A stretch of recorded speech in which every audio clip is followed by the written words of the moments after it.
মায়া ইসলাম উনি পেটে গুলিবিদ্ধ হয়েছেন এবং এটা অত্যন্ত নিষ্ঠুর যে বাসেদ খান মুসাকে গুলি করেছে একটা শিশু বাচ্চা। সে আইসক্রিম খেতে গিয়েছিল, সে আইসক্রিম খেতে চেয়েছিল, তার বাবা তাকে নিয়ে যাচ্ছিল আইসক্রিম কিনে দিবে।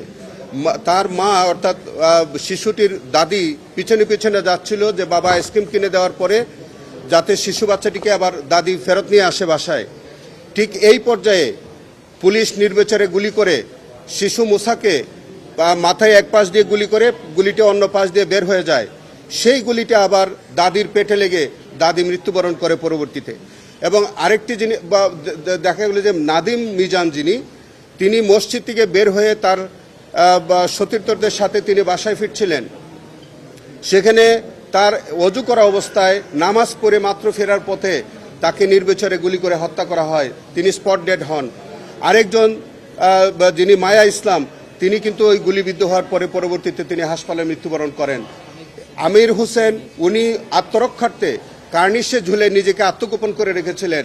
সেই হায়ানার দল তখন তাকে কিন্তু প্রথমে বলেছে ঝাঁপ দেওয়ার জন্য, তিনি ঝাঁপ দেন নাই বলে ওই কার্নিশে ঝোলা অবস্থায় তাকে গুলি করেছে এবং এই 6টা গুলি নির্বিচারে গুলি করেছে, তাকে চিরদিনের মতো পঙ্গু করে দিয়েছে। যে মুসা, যে একটা শিশু বাচ্চা, আজ এখন সে পঙ্গুত্ব বরণ করে সে এখন সমাজের একটা বোঝা হিসাবে তিনি করেছেন। এই হায়ানার দল তাকে গুলি করে আজকে তাকে পঙ্গুত্ব বরণ করে তার বাকি জীবন চলতে হবে। এই যে গ্রেভিটি অফ অফেন্স, যে 4টি পরিবারকে তারা নৃশংসভাবে 2জনকে হত্যা করলো, 2জনকে তারা এই নির্মমভাবে তারা আহত করলো, এইটাই হচ্ছে গ্রেভিটি অফ অফেন্স।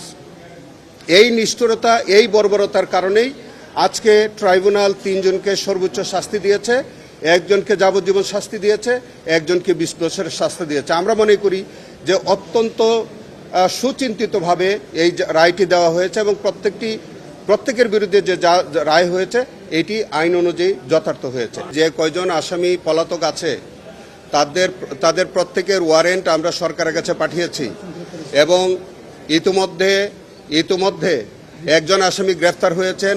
আমাদের রংপুরের যে ভিসি ছিল তাকে আমাদের প্ররোচনা বলে গ্রেফতার করে আনা হয়েছে এবং অন্যান্য গ্রেফতারি প্ররোচনা জারি আছে। আমরা ইন্টারপোলের সাহায্য নিচ্ছি এবং অন্যান্য যে প্রক্রিয়া আমাদের আইনের 20-3 ধারায় যে প্রক্রিয়া আমাদেরকে গ্রহণ করার সুযোগ আছে আমরা সেই প্রক্রিয়া গ্রহণ করেছি। আজকের যে রায়টি হলো সেই রায়টিও আমরা একইভাবে আমাদের পলাতক হাবিবুর রহমান কমিশনার ডিএমপি, পলাতক রাশেদ, পলাতক ওসি মশিউর এবং পলাতক তরিকুল, তাদের প্রত্যেকের বিরুদ্ধে আমাদের গ্রেপ্তারে পড়ানো যাবে আমাদের আইনের 20-3 ধারা অনুযায়ী।